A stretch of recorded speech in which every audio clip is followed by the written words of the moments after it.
नमस्कार मित्रों। भारत की विकासमान सैन्य शक्ति को लेकर विशेष करके जो भारत ने हाइड्रोजन बम का परीक्षण पोखरण 2 अर्थात 11 मई 1998 को किया था, उसको लेकर के इस समय विश्व में एक नई बहस छिड़ी है। यह बहस हाइड्रोजन बम को लेकर, जिसको थर्मोन्यूक्लियर बम भी कहा जाता है, उसको लेकर है। आप सब जानते हैं कि भारत ने मई 1974 में पहला परमाणु परीक्षण किया था और उसके बाद जिसको हम पोखरण 2 कहते हैं, उसके अंतर्गत 11 मई को 2 परमाणु बम और एक थर्मोन्यूक्लियर बम, जिसको हाइड्रोजन बम कहते हैं, उसका परीक्षण किया था। भारत ने और भारतीय वैज्ञानिकों ने दावा किया था कि भारत ने 45 किलो टन का हाइड्रोजन बम जो है उसका परीक्षण किया है और उसके पास ऐसी प्रविधि आ गई है कि उस प्रविधि के आधार पर वह 200 किलो टन तक का हाइड्रोजन बम बना सकता है। यह निश्चित रूप से एक बहुत बड़ी तकनीकी उपलब्धि थी। तभी से लेकर अब तक इस पर लगातार दावा हो रहा है। उस समय डीआरडीओ के वैज्ञानिक और डॉक्टर एपीजे अब्दुल कलाम और डॉक्टर आर चिदम्बरम जो बीएआरसी के चेयरमैन थे, इन सारे लोगों ने यह कहा था कि भारत का जो थर्मोन्यूक्लियर या हाइड्रोजन बम है, उसका परीक्षण जो है पूरी तरह से सफल रहा है और उनके अनुसार दूसरा चरण जो फ्यूजन स्टेज है, वह पूरी तरह से कामयाब रहा है। लेकिन कुछ अमेरिकी और यूरोपीय भूवैज्ञानिकों ने जो भूकंप आया था, जो सिस्मोलॉजिकल डेटा उनको मिला, उसके आधार पर उनका कहना है कि वह हो सकता है कि 45 किलो टन का ना हो, वह 20 किलो टन की क्षमता का हो, जो एक सामान्य विखंडन फ्यूजन बम जैसा ही होता है। वह उतना बड़ा हाइड्रोजन बम नहीं था जितना बताया गया, ऐसा उन लोगों का कहना है। लेकिन भारत अपनी विश्वसनीय परमाणु प्रतिरोधक क्षमता को बनाए रखना चाहता है और भारत अपनी बात पर कायम है। इसमें एक बात यह हो सकती है कि भारत ने चूंकि अपने हाइड्रोजन बम का परीक्षण भूमि के बहुत नीचे किया है, हो सकता है कि पश्चिमी वैज्ञानिकों का जो अनुमान हो उससे ज़्यादा नीचे किया गया हो और उसके कारण भूकंप की मात्रा सतह पर कम मालूम पड़ी हो। लेकिन भारत जो मानता है, हमें उसी पर विश्वास करना चाहिए। आज आप जानते हैं कि विश्व की अनेक शक्तियाँ विकासमान भारत को लेकर के, उसकी सैन्य शक्ति को लेकर, उसकी अर्थव्यवस्था को लेकर, जब आप चौथी सबसे बड़ी सैन्य शक्ति हैं और चौथे नंबर की सबसे बड़ी अर्थव्यवस्था हैं और तीसरे की ओर बढ़ रहे हों, तो ऐसे समय हमें यह मानकर चलना है कि जो लोग पहले, दूसरे और तीसरे नंबर पर हैं, वे कभी नहीं चाहेंगे कि भारत जो है उनको ओवरटेक करके आगे निकल जाए। तो बहुत सारी बहस जो है इसलिए भी चलाई जाती है और कई बार लोग यह भी जानना चाहते हैं, जैसे कुछ भारत के भी रक्षा विशेषज्ञ जो पश्चिमी प्रभाव में या कम्युनिस्ट प्रभाव में कार्य करते हैं, तो उसमें एक अमिताभ मट्टू हैं। उनका कहना है कि हाइड्रोजन बम की क्षमता पर एक प्रकार से जो अ, उसकी पूरी फ्यूजन क्षमता है सेकेंड स्टेज की, उस पर उनको संदेह लगता है।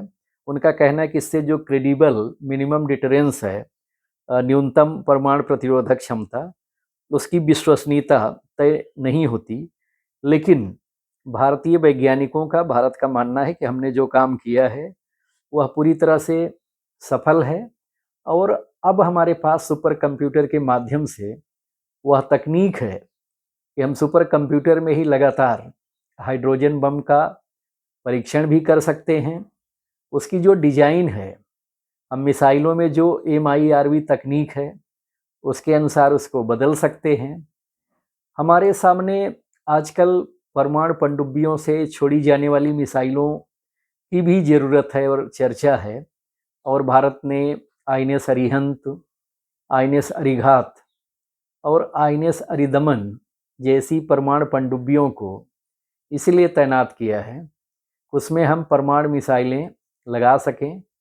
हमारे पास K-15 और K-4 जैसी परमाणु मिसाइलें हैं जो पनडुब्बियों से लॉन्च की जा सकती हैं, और अग्नि-5 जैसी अंतर्महाद्वीपीय, जिसको इंटरकॉन्टिनेंटल बैलिस्टिक मिसाइल कहते हैं, वह भी है, जो MIRV तकनीक से लैस है।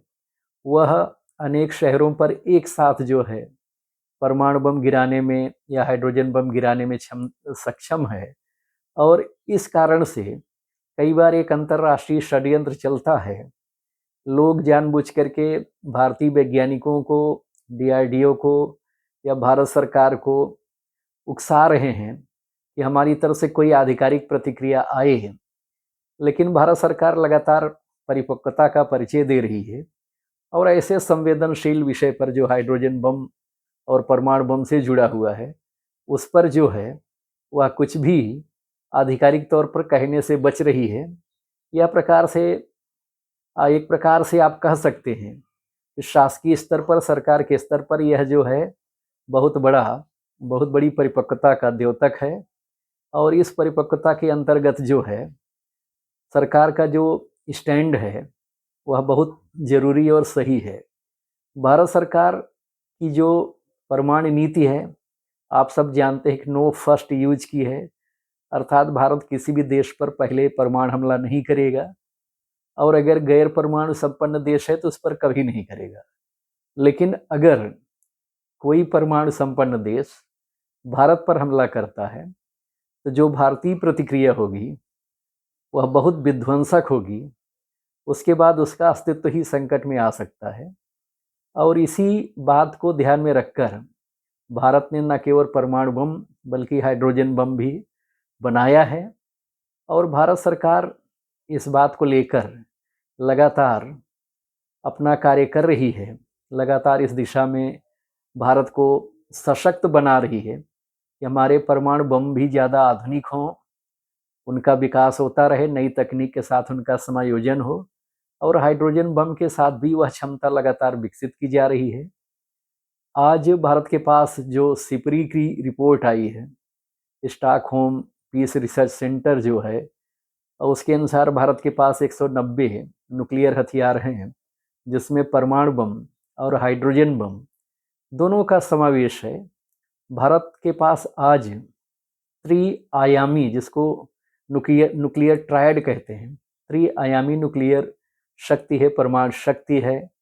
हम Rafale, Miraj 2000, MiG-29, Sukhoi 30 MKI जैसे विमानों के माध्यम से परमाणु बम गिरा सकते हैं। हम जमीन यानी धरती से जो हमारी मिसाइलें हो, चाहे पृथ्वी हो, प्रलय हो, अग्नि 1 से लेकर अग्नि 5 तक हो, ब्रह्मोस NG या ब्रह्मोस सुपरसोनिक और हाइपरसोनिक हो, इन सारी मिसाइलों के माध्यम से भी हम परमाणु हमला करने में सक्षम है। जो तीसरी शक्ति है वह हमारी भारतीय नौसेना है। भारतीय नौसेना की मिसाइलों द्वारा भी हम युद्धपोतों से भी हमला कर सकते हैं, और अगर जरूरत पड़ी तो जो भारत की परमाणु पनडुब्बियां हैं वह बहुत समय तक छिपे रहकर युद्ध के समय शत्रु के ठिकानों पर बहुत सटीक परमाणु हमला कर सकती हैं। तो कहने का आशय यह है कि भारत ने वायुसेना के द्वारा, थल सेना के द्वारा और नौसेना के द्वारा तीनों प्रकार की परमाणु शक्ति अर्जित कर ली है। हमारे पास एक न्यूनतम और सशक्त परमाणु प्रतिरोधक क्षमता है, और अगर ऐसा कोई संकट आता है तो हम उसका तुरंत जो है निवारण कर सकते हैं। हर प्रकार की चुनौती का और हर प्रकार के परमाणु हमले का बहुत सही जवाब दे सकते हैं, और ज़रूरत पड़ी तो ऐसा हम करेंगे भी।